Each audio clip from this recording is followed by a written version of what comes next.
But my name's Theo. I live in this school bus. This is my third school bus out of a lot of different ones that I've converted. And I'm actually just about to buy another one coming up from an auction. People hit me up. They're like, yo, where do you buy school buses for? Especially cheap, because this is my third one for under $1,000. I bought 2 for $5, 1 for $1,000. This next one, the auction's at $900, but I think I might get it for like $2,500 maybe. The market's like pretty high right now. The one you just sent me? Yeah, exactly. Yeah, it's like a nice 9 window, because this thing is sick and we can travel with 10 people in it.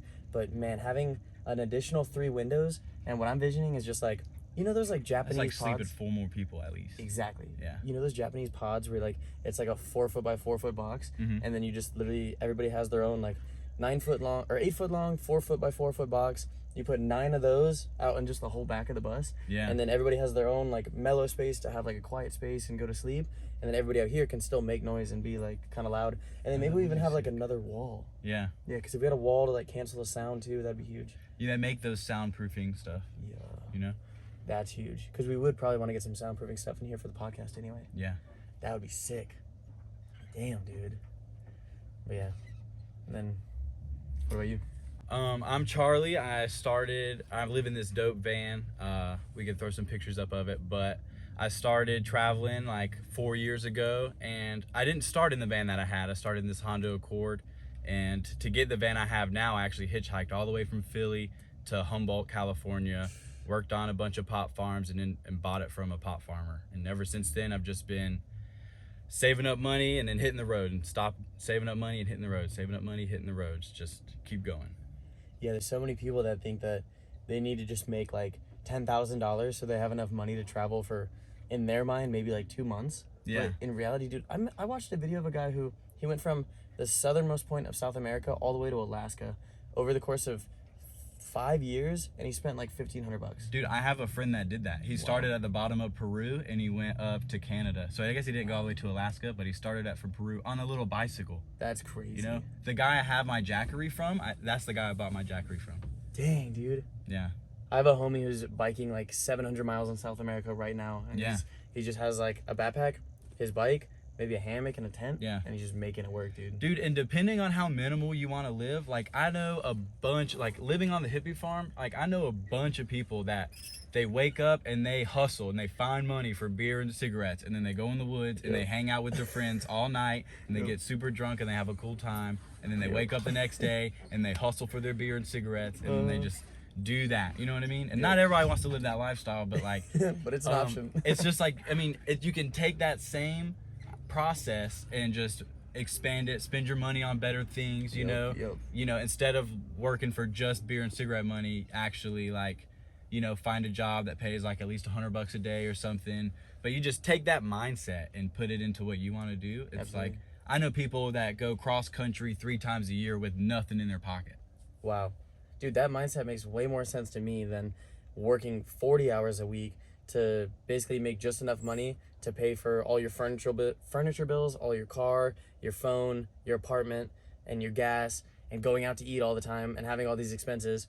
At the end of the day, both people in these 2 stories walk away with the same amount of money at the end of the day. Exactly. So it's like, which one would you rather do? Like suck your life away for 40 hours a week? Yeah. Or like, at least these people are like doing stuff for themselves. You know what I mean? You're doing stuff for other people. But like I was working fucking 2 jobs, and like I was working 2 jobs to pay for this house that I was barely at.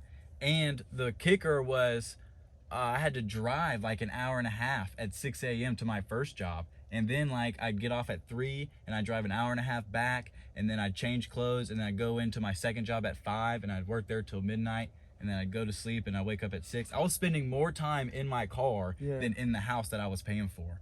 And then that's when I was just like, I'm looking live in my car. Like, duh. Take all the money I'm spending on this house, live in my car. I could do so much. Oh my God.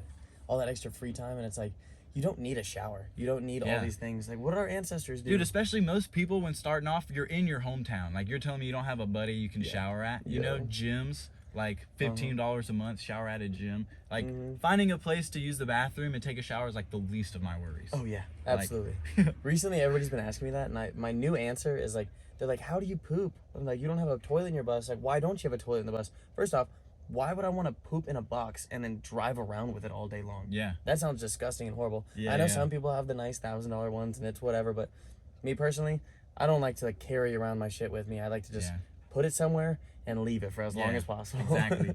But like, dude, recently I've just been saying, I just hold it. Like, you just get good at holding it. You got to take a dump and there's no bathroom. If you're on a road trip and you have to take a dump and there's no bathroom, you could hold it for like hours and hours. I've gone to bed like feeling like I was going to shit my pants and then woke up the next morning, bro, been fine. And then to the end of the next day, been like, oh yeah, I got to take a shit. Yeah. And then you're fine. Like, I've had that same stuff. And dude, like the city is great too. Cause like, this is a perfect example. I'm parked like right over there. And then like, just you walk the sidewalk right around the corner, there's a porta potty right there. Yeah. It's like, dude, like with all the new construction that's going on everywhere, like porta potties everywhere, gas stations everywhere.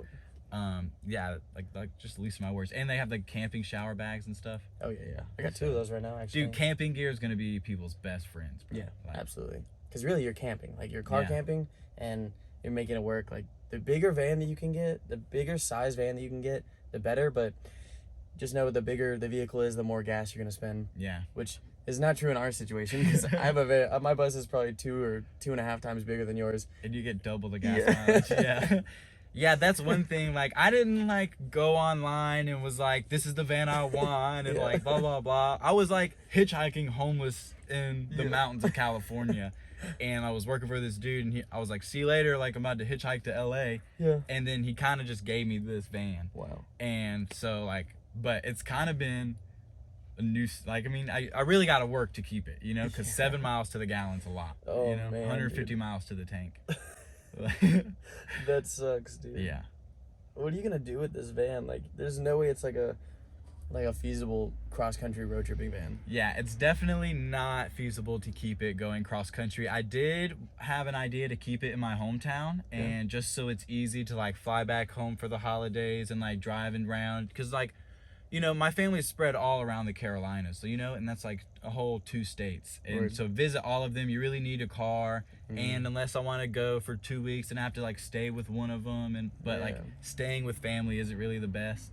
But I went to Hawaii, and so I'm thinking about just shipping it to Hawaii because it's just like the perfect Hawaii van. What does it cost to ship a van to Hawaii? I don't know. I had a friend look into it because I let him stay in the van while I was in Hawaii. Yeah. And he was talking about like, oh, we should ship the van to Hawaii. And he said it was only going to be like $2,500 bucks.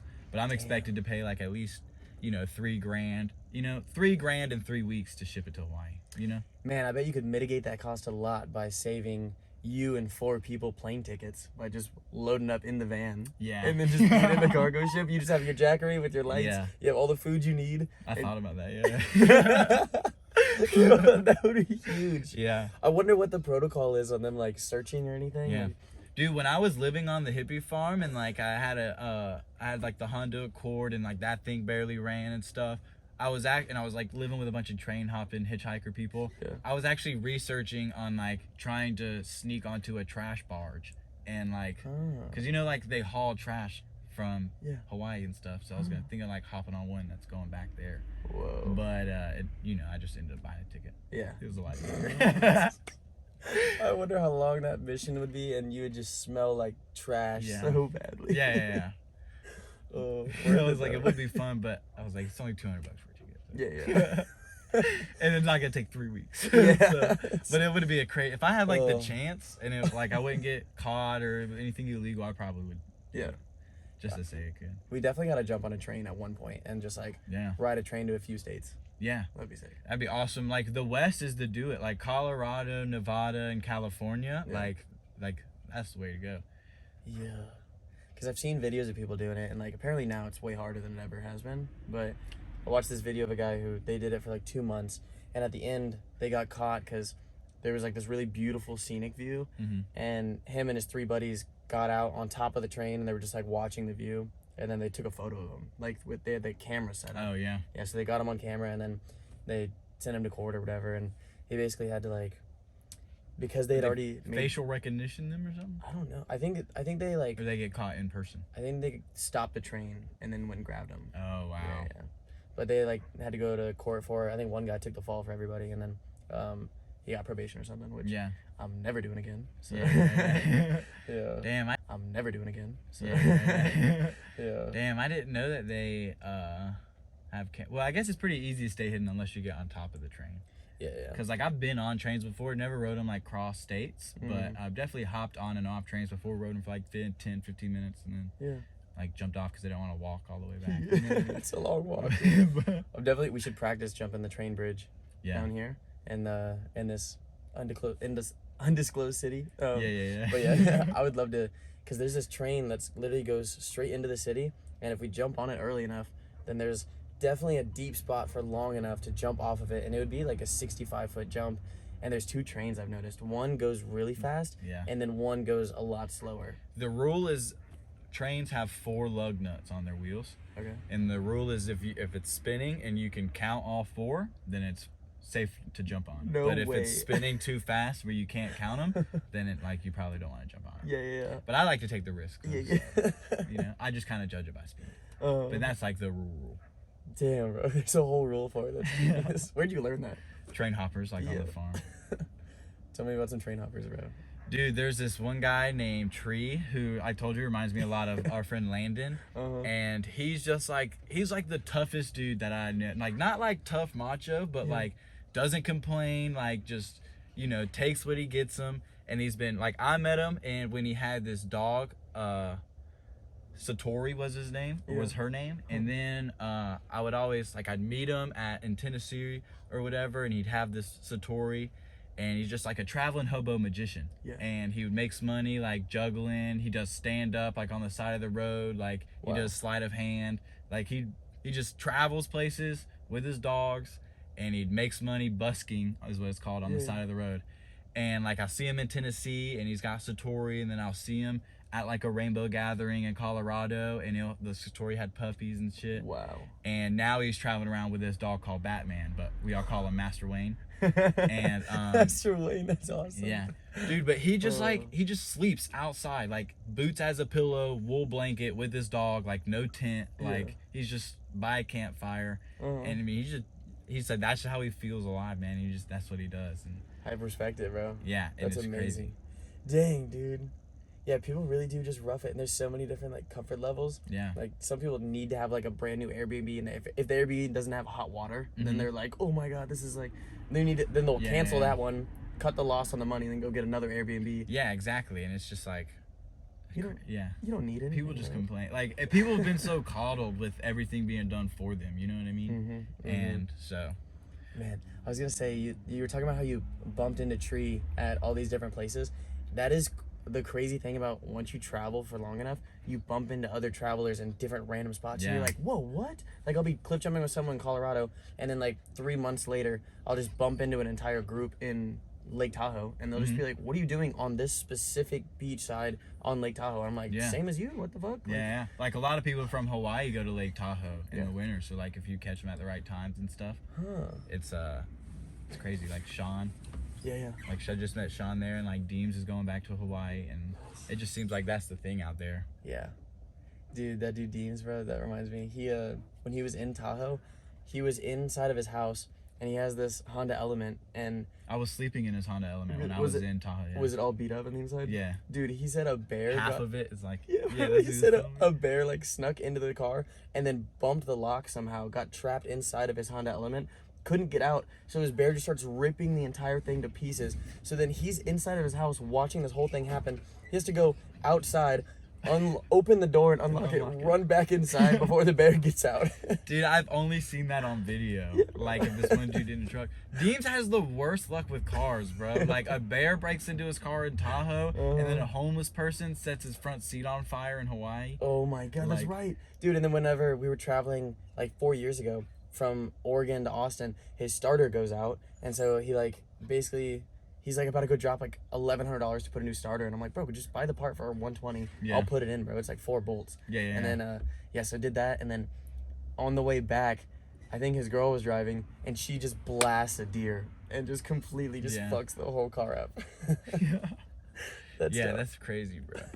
Deer get you, bro. Deer like seek you out. Yeah. Like I was driving and I'm like coming back from work and like I'm going super slow and like 25 miles an hour because like I'm safe driving, like I'm not getting pulled over and everything. It's an open field. Like I see the deer run. You know, and I'm like, all right, I'm not gonna hit this deer. The deer comes and like rams my driver door. and then like it hits my driver door and then runs back that way. And then I'm like, that was crazy. And I start driving again, and here it comes again, like right in front of my car, and I like slam on the brakes, and then it like goes that way. And I'm like, dude, are you trying to die? Like, like, it's crazy, bro. Are you trying to die? Yeah. Dude, I was in high school. I like had, this is like one of my first beers ever. I was like, yeah, you can have one beer and drive. Not when you're 95 pounds. Yeah. So I'm like driving home, just like really trying to like be steady. I don't recommend doing this, but I was like driving, and this little raccoon runs in front of my car. And I'm like, oh shoot. So I swerve out of the way of the raccoon, and I'm swerving away from the grass, and then a deer, not even 5 feet later, jumps in front of my car. Yeah. I don't even see him jump. I just see him coming down. Onto my hood. And then I shovel him up with my hood. He flies over the back of me. Basically almost hits the guy behind me. And then this guy pulls over, and I'm pulled over, and I'm like, oh shit, like I just fucked up so bad. And then the guy comes up to me, and he's like, hey man, I like saw the whole thing, take my insurance, blah, blah, blah. And I literally like was kind of in shock of the whole situation. I was like, what? He was like, yeah, you should get home, bro. And I was like, yo, fuck. And I called my mom, and I'm like, Mom, the radiator's completely blown out. Like the whole front end of my car is caved in with like a fully grown male deer. Yeah. And she was like, well, get home before it overheats. Yeah. And I just took off, and then, yeah. Yeah. Dude, like now with the van and like me getting, the van's just so heavy and like the gas mileage and stuff. And with this whole like van life, traveling lifestyle, like whenever I'm driving, I'm just like train myself to like never be in a rush, you know? And especially with something like a bus in my van, it's like, it's a square and it's like 4,000 pounds. It's like, it's not built for speed. It's you a know? brick, dude. It's like go around. Yeah, you know? Like, exactly. It's like if you're behind me expecting me to go fast, like you're the idiot. Yeah. Like my van's a 1973. Like, come on. I'm never in a rush. I play the collection game where I'm like on a long mountain road. I see how many cars I can get piled up behind me that are frustrated. If they're not frustrated, it doesn't count. But I've gotten like up to 17 where people are like flashing or honking their horns. And I'm just like doing my own thing. Like, especially like up a mountain or something. Yeah, don't care. Don't care. Yeah, not my problem. Yeah. And you get such better gas mileage if you just go slow. Exactly. You know what I mean? And it's like, why are we in a rush? Like, we're not late for work. Exactly. You know what I mean? It's like, every time I see somebody in a rush, I'm like, you're late for work. Exactly, You know? yeah. It's like, can't relate. So, oh, shoot, if I don't get to this other state that I'm trying to get to, I think I'll have to sleep in my house on the side of the road. Yeah, exactly. It's like, oh, I'll just pull over and like have some tea. Like, I don't give a... I don't care. When me and my buddy Ian first started road tripping in the bus, like, we would drive for no more than like 2.5 hours and then pull over and play a mandatory 40 minutes of Frisbee. And just back and forth, just like doing it. And then we get done playing Frisbee. Sometimes we'd like drop one window in the school bus and we'd walk around to the other side of a building and we'd see how many throws it would take us to get it into the window. Into the window, yeah. And sometimes we just launch it from super far and it would just like super you're like, we're good, didn't break. Didn't break. Yeah, that's the best when you're the owner of your house and you're not gonna be like, oh my god, don't tell the owner. It's like, actually, I think he'll be okay with it. Yeah. Like I broke a window and it's still not fixed. Before we went to Tennessee, I stepped on the windshield right there, and like there's like a whole spider web on our windshield right there. Yeah. And it's just from it being 112 degrees, and I was like, oh, I'm gonna carry this air conditioning unit on top of the bus by myself, step on it, and then the whole thing just like that was crazy. It spreads out nice and wide. I'm waiting. And it's just gotten bigger since then. I know. Yeah, I'm waiting for it to get all the way across before I like. Yeah. Think about fixing it. Get a Safe Flight sponsorship. Yeah. So Safe Flight, hit me up, dog. Yeah. Yeah. Oh man. Yeah, my bus is definitely banged up. I hit it going full speed in reverse with a skid steer, going backwards, carrying a load of fucking dirt. And so I'm like hauling ass in reverse. Looking behind me, nothing. Looking behind me, nothing. Little did I know, the whole back, like if this is the window, it was covered in mud. So I couldn't even see anyway. Yeah. So I'm just looking back, I'm like, don't see anybody. Don't see anybody. Little did I know I don't see anything. Yeah. And the girl that was driving my bus, she thought that I was joking. So she was like, haha, I'm not gonna move. And then I got within 5 feet of her and she like cranked super hard to the right. So on the left side of my bus, right behind the driver door, the whole thing has just been folded in and pushed up. Oh, wow. Yeah. Damn. And then same girl backed into like, there was like a tree overhanging a road and she like pulled in and just got wedged in between the tree and got pinned into the road, right? And so I get in there and I'm like, oh shit, I'm looking at it. I'm like, how do I get out of this? I try backing out and I just like pin another side of the bus into it. And I'm just like, god damn.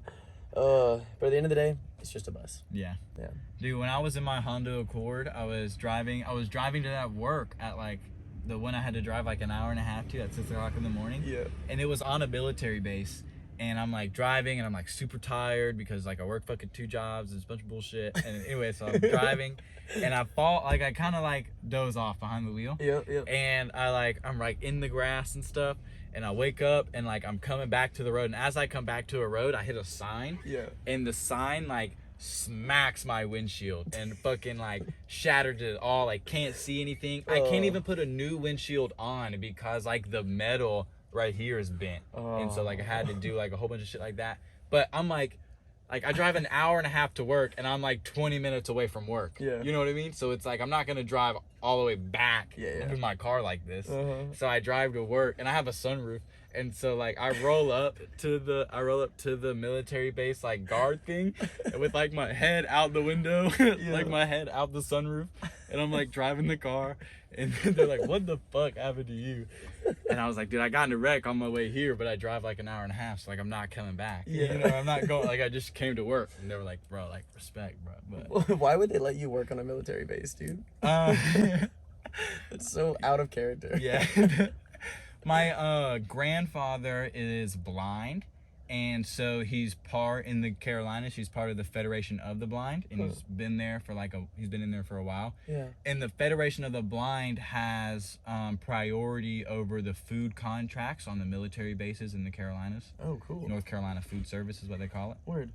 And so he got me a job working at the dining facilities on the military base. Oh, okay. Is that the place where you'd pull up with an apple? Yep. Yeah. Yeah, I'd pull up. You can't smoke weed on a military base. It's completely federal. Or it's like federally illegal and stuff. But like, I'm a smoke on break, you know? And so I'd grab an apple and I'd grab just enough weed that I was going to smoke on break. I'd grab just enough because I'd smoke to the base. Right. You know?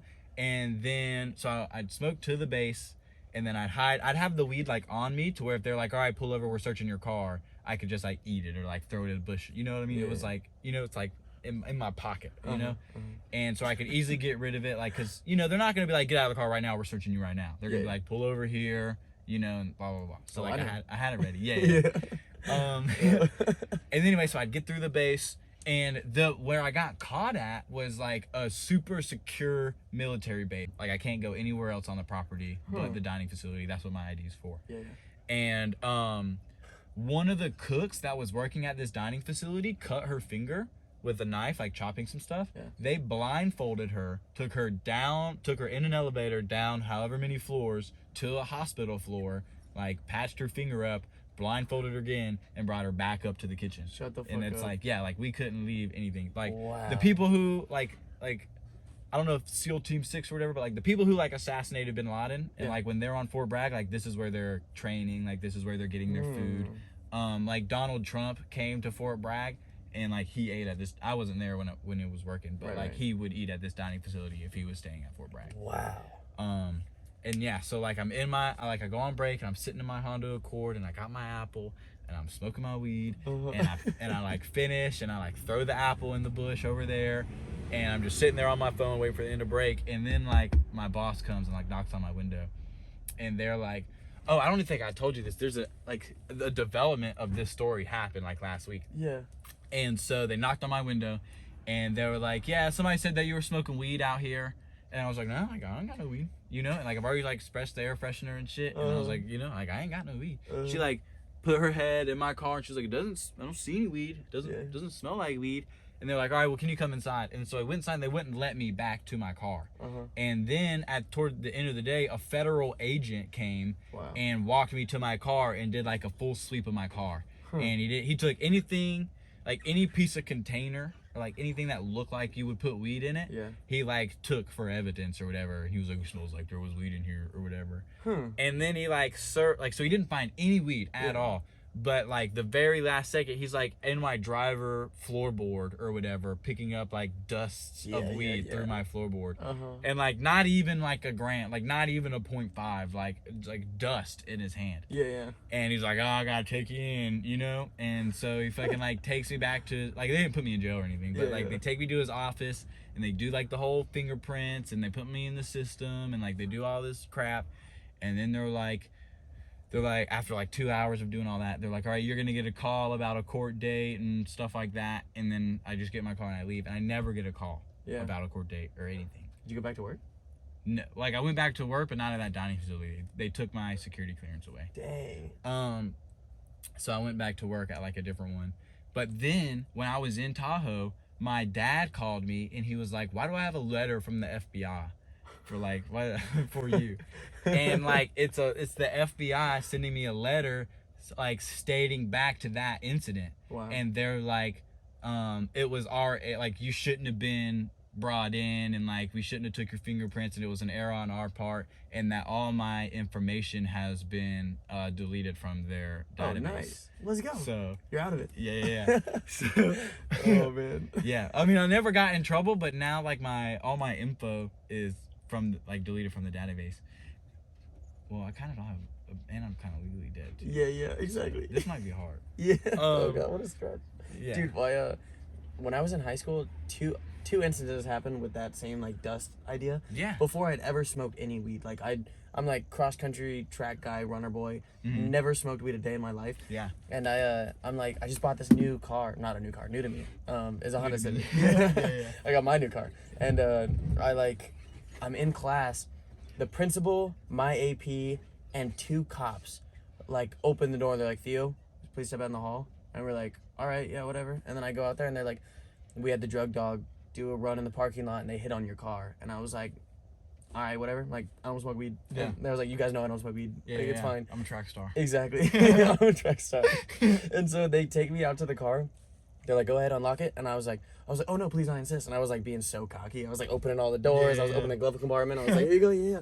Opening the trunk for him. I was like, so you want me to do this, this, and this? And they were like, Theo, this is no time for jokes. And I was like, I don't smoke weed. Like, I didn't do anything. And then they literally ripped my entire car, like, up and down, through and through, like, grab the dust. They're like, what is this? And I'm like, dust. Like, what does it look like, dude? Like, we can smoke it right now and see what happens, but nothing will. And so basically, I'm like, after the whole like search operation goes on, I'm out of class for like a whole 2 periods pretty much. And after that, I'm like, they're like, all right, well, we didn't find anything. And I was like, I think you guys owe me an apology. And they like were not happy with that. But I'm like, dude, I didn't do anything. And then another time I got pulled over because I literally, this is so dumb. This is like such a power trip on a cop's part. Not all. I like, of them yeah. I like pull up to a stop sign. I look to my left. There's a cop who is just now parking, so I have to go next. And then I look to my right, and there's nobody coming. So I look to my left to make sure the cop didn't go, and then I turn right. And then this guy lights me up instantly, and he goes, why'd you look back at me so many times? I was like, it was an intersection. Yeah. Like, still never smoked weed, like had nothing. And why'd you look at me? Exactly, like to be safe, dog. Yeah. So I get pulled over. I'm like in a gas station, like underneath the gas pumps. He's like searching through my stuff, grabs a bunch of crumbs too, and he's like, yeah, I found a good bit of marijuana residue. And I'm like, I think that's dirt, dude. Like, I'm looking at it, it's not even green, it's like gray. And he's like, yeah, I found marijuana residue. Reggie. Yeah. And, dude, they just do that because they say things to try to get you to like confess. Yeah. Because they want, like, well, once they find something, it opens up a whole realm of stuff for them to do. Absolutely. But up until then, they're trying to like get you to confess to doing something, and they're trying to ask you like backwards questions, like, you mind if I search your car? And if you're like, no, and your intention is like, no, don't search my car, they'll be like, oh no, you don't mind? Well, get out. And then that's consent, right? And then if you're like, can I search your car? And you're like, yes, then that's also consent. And it's like, or no, it's, do you mind if I search your car? And you're like, yes. He's like, well, he said yes, I could search his car. And it's like, no, I was saying yes, I mind. Exactly, bro. Oh, they know what they're doing, dude. They're so smart. But dang, dude. What was that last thing you said after the being legally dead, bro? Yeah, so like being legally dead is like, I mean, like I said, I was hitchhiking and I was working on these pop phones. Stuff to get into, but like this is just the beginning, guys. Like, We got to bounce. We're going to the trampoline park. Oh yeah, I forgot about that. Yeah. It's gonna be sick. But damn, thanks for watching, and subscribe to our Patreon if you want to watch all these podcasts early. Much appreciated. Leave some comments about topics you want us to talk about. Yes, questions, anything, dude. We'll answer almost anything.